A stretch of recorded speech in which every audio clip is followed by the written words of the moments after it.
ઘઉંના લોટ અને મેદાના શક્કરપારા તો બધા જ બનાવતા હોઈએ, પણ શું તમને ખબર છે સોજીના જે શક્કરપારા છે એ મેદાના લોટ અને ઘઉંના લોટ કરતાં પણ વધારે ટેસ્ટી લાગે છે. ઉપરથી ક્રિસ્પી અને અંદરથી એકદમ ખસ્તા અને પોચા બનીને રેડી થાય છે. મોંમાં મૂકતા જ ઓગળી જાય એટલા સરસ શક્કરપારા રેડી થાય છે. ઘરના છોકરાઓ હોય નાના કે વડીલો હોય બધા ખાઈ શકે એવી સરસ મજાની આજે તમારી જોડે રેસીપી શેર કરી રહી છું. ઘરની કોઈ બી એક વાટકીનું માપ સેટ કરી લેવાનું. 1 વાટકી જેટલું આપણે એમાં દૂધ ઉમેરવાનું છે અને 1 વાટકી જેટલી ખાંડ. કોઈ બી 1 વાટકી પહેલાં આપણે સેટ કરી લેવાની. એ જ વાટકીના માપથી આપણે બધું માપ લેવાનું છે. હવે દૂધને આપણે બરોબર ગરમ થવા દેવાનું છે, જેથી ગરમ દૂધમાં ખાંડ સરસ રીતે ઓગળી શકે. આ રીતે આપણે જ્યારે શક્કરપારા બનાવીશું તો એકદમ સરસ શક્કરપારા બનીને રેડી થશે. દૂધમાં જ્યારે એક ઉભરો થવા આવે ત્યારે ગેસની ફ્લેમ બંધ કરી દેવાની અને અડધી વાટકી જેટલું ઘી ઉમેરવાનું છે. મેં અહીંયા ગાયના ઘીનો ઉપયોગ કર્યો છે. તમારા ઘરે જે બી ઘી હોય એનો ઉપયોગ તમે કરી શકો છો. બસ હવે બધાને આપણે સરસ રીતે મિક્સ કરીશું અને દૂધ આપણું ગરમ રહે ત્યાં સુધી આપણે લોટ બાંધવાની તૈયારી કરવાની છે, કારણ કે આપણે ગરમ દૂધમાં જ લોટ બાંધવાનો છે, એટલે ત્યાં સુધી આપણે લોટ બાંધવાની તૈયારી કરી દઈએ. મેં અહીંયા એક મિક્સર જાર લીધું છે. મેં મોટું મિક્સર જારનો ઉપયોગ કર્યો છે. 5 વાટકી જેટલું મેં અહીંયા સોજી લીધી છે. ઘરમાં જે બી સોજી તમારી પડી હોય, જાડી હોય કે ઝીણી હોય, જે બી સોજી હોય એ સોજીને આપણે મિક્સર જારમાં લઈ લેવાની અને એને ક્રશ કરીને કંઈક આવી રીતે એનું પાવડર રેડી કરી દેવાનું છે. જો કંઈક આવી રીતનું આપણે પાવડર રેડી કરવાનું છે. ના એ મેદા જેવો લાગશે કે ના ઘઉંનો લોટ જેવો લાગશે, થોડો કરકરો જેવો લોટ આ બનીને રેડી થાય છે. બસ આવી જ રીતે તાસમાં આપણે લોટને ફેલાઈ દેવાનું છે. હવે એમાં 2 ચમચી જેટલું મેં તલ ઉમેર્યું છે અને 2 એલાયચીને મેં વાટીને આમાં ઉમેરી છે. તમે 2 એલાયચીની જગ્યાએ અગર વધારે એલાયચીનું ટેસ્ટ તમને ગમતો હોય તો તમે 3 એલાયચી પણ નાખી શકો છો. મેં 2 ચમચી તલ નાખ્યા છે, પણ અગર મને લાગશે કે ઓછા છે તો આગળ આપણે નાખી શકીએ છીએ. બસ આવી જ રીતે બધાને સરસ રીતે મિક્સ કરી દેવાનું. હવે જે આપણું દૂધ ગરમ કર્યું હતું એ ગરમ દૂધમાં જ થોડું દૂધ ઉમેરતા જઈશું લોટમાં અને એનું એક સરસ આપણે લોટ બાંધતા જઈશું. દૂધ બહુ ગરમ છે એટલે ચમચીની મદદથી આપણે આવી રીતે મિક્સ કરીશું. જો કંઈક આવી રીતે બસ આવી જ રીતે મિક્સ કરતા જવાનું છે અને થોડું દૂધ જે છે આપણે વચ્ચે ઉમેરતા જવાનું છે. આનાથી શું થશે, જ્યારે આપણે ગરમ દૂધ સોજીમાં ઉમેરીએ છીએ એનાથી જે છે શક્કરપારા અંદરથી પોચા બને છે. ઉપરથી ક્રિસ્પી કેમ બનશે, કારણ કે સોજી નાખી છે એટલે ઉપરથી એનો પડ એકદમ ક્રિસ્પી બનવાનો, પણ અંદરથી જે પોચા બને એના માટે આપણે ગરમ દૂધનો જ ઉપયોગ કરવાનો છે. આમ આપણે ખાંડ નાખીએ આખી તો ખાંડ જલ્દી ઓગળે નહીં, એટલે આપણે દૂધમાં જ ગરમ કરીને નાખીએ, તેથી એની એક સરસ સિરપ પણ બની જાય અને ખાવામાં આખી શક્કર લાગે પણ નહીં. બસ આવી જ રીતે આપણે બધાને સરસ રીતે મિક્સ કરતા જવાનું. અત્યારે લોટ ઢીલો છે. કેમ ઢીલો છે, કારણ કે આપણે ગરમ દૂધનો ઉપયોગ કર્યો છે અને થોડું વધારે દૂધનો ઉપયોગ કર્યો છે, કારણ કે આપણે આ સોજીના શક્કરપારા બનાવીએ છીએ. સોજીના શક્કરપારા બનાવીએ એટલે સોજી ફૂલવાની, એના માટે આપણે થોડું પાણીનો કે દૂધનો ઉપયોગ વધારે જ કરવાનો, જેથી એ સરસ રીતે ફૂલે. જેટલું ફૂલશે એટલા જ આપણા શક્કરપારા સારા બનશે. મને તલ ઓછા લાગતા હતા એટલે અડધી ચમચી જેટલું હજુ મેં તલ એમાં ઉમેર્યા છે.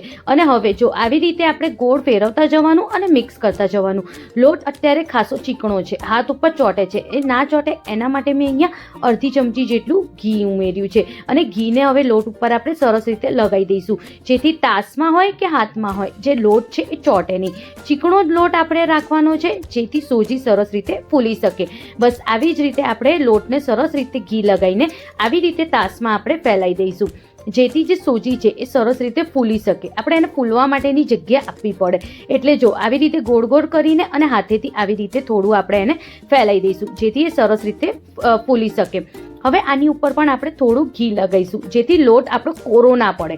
જ્યારે સોજી ફૂલે ને તો ત્યારે આપણો લોટ કોરો પડી શકે છે, કારણ કે એ બધું મોઇશ્ચર ખેંચી લેશે, એટલે લોટ કોરો ના પડે એટલે થોડું ઘી લગાવવાનું અને અડધો કલાક માટે આ લોટને હવે આપણે સાઈડમાં મૂકી દઈશું સોજીને ફૂલવા માટે.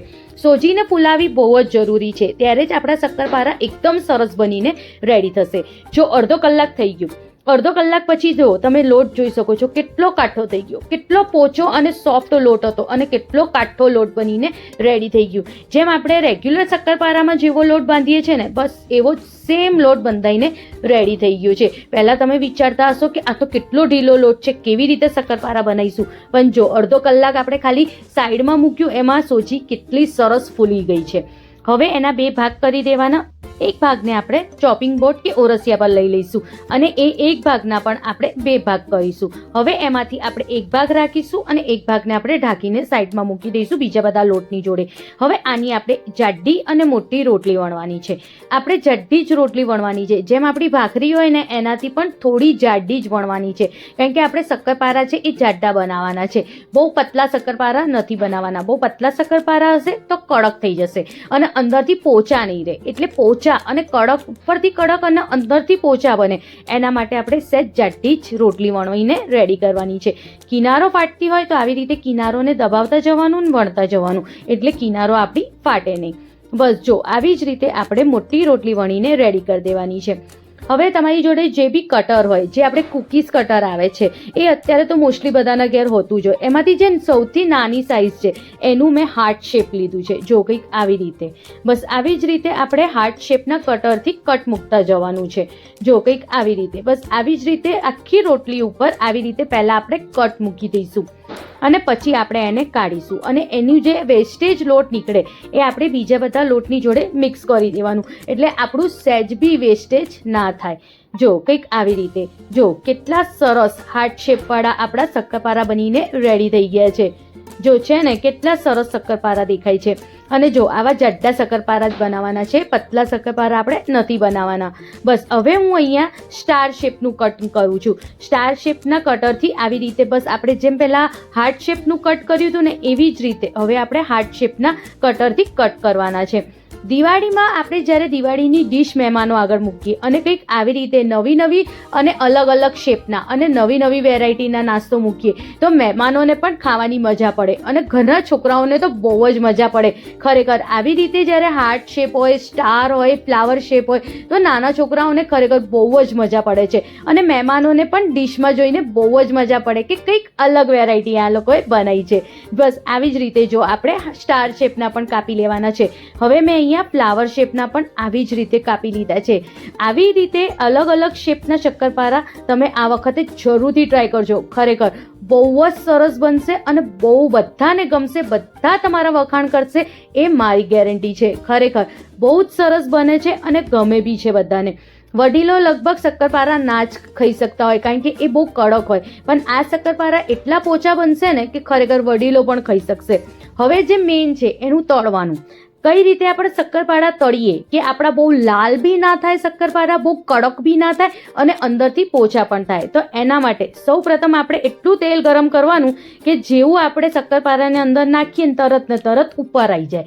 લોટ પહેલાં નાખીને ચેક કરવાનો. તમારો લોટ પહેલાં નાખો અને ઉપર આવે એટલો તેલ ગરમ થઈ જાય પછી ગેસની ફ્લેમ એકદમ ધીમી કરી દેવાની અને પછી એમાં આપણે શક્કરપારા ઉમેરવાના છે. એ પહેલાં આપણે શક્કરપારા નથી ઉમેરવાના. પહેલાં આપણે તેલ એટલો જ ગરમ કરવાનો છે, બહુ વધારે પડતો પણ ગરમ નથી કરવાનો કે આપણે શક્કરપારા નાખીએ ને લાલ થઈ જાય ને બળી જાય. આપણે એવું નથી કરવાનું. મીડિયમ ગેસ ઉપર આપણે તેલ મૂકવાનું અને એટલું જ ગરમ કરવા મૂકવાનું કે જેવા આપણે થોડો લોટ નાખીને ચેક કરવાનો, નાખ્યું અને સહેજ ઉપર આવી ગયું લોટ, તરત આપણે ગેસની ફ્લેમ ધીમી કરી દેવાની. હવે મીડિયમ એકદમ ધીમા ગેસે આપણે શક્કરપારાને તળવાનું છે. જ્યાં સુધી એક બાજુ સરસ રીતે શક્કરપારા ના તળાય ત્યાં સુધી આપણે એને પલટવાનું નથી. જ્યારે એક બાજુ સરસ રીતે શક્કરપારા તળાઈ જાય પછી જ આપણે એને પલટવાનું છે. બીજી વસ્તુ, શક્કરપારાને આપણે એકદમ લાલ નથી કરવાના. સહેજ ગુલાબી થાય ત્યાં સુધી જ આપણે એને તળવાના છે અને એ બી એકદમ ધીમા ગેસે જ તળવાના છે. તમે એકદમ ધીમા ગેસે અગર શક્કરપારા તળશો ને તો અંદરથી પોચા અને ઉપરથી ક્રિસ્પી બનીને રેડી થશે અને ખાવામાં પણ ટેસ્ટી લાગશે. આપણે શું ભૂલ કરતા હોઈએ ઘણી બધી વાર કે જ્યારે આપણે શક્કરપારા તળીએ ત્યારે ગેસની ફ્લેમ એકદમ ફૂલ હોય ને આપણે શક્કરપારા નાખીએ તો એ કડક થઈ જાય અને ચવડ થઈ જાય, ખાવામાં બી આપણને ના ગમે.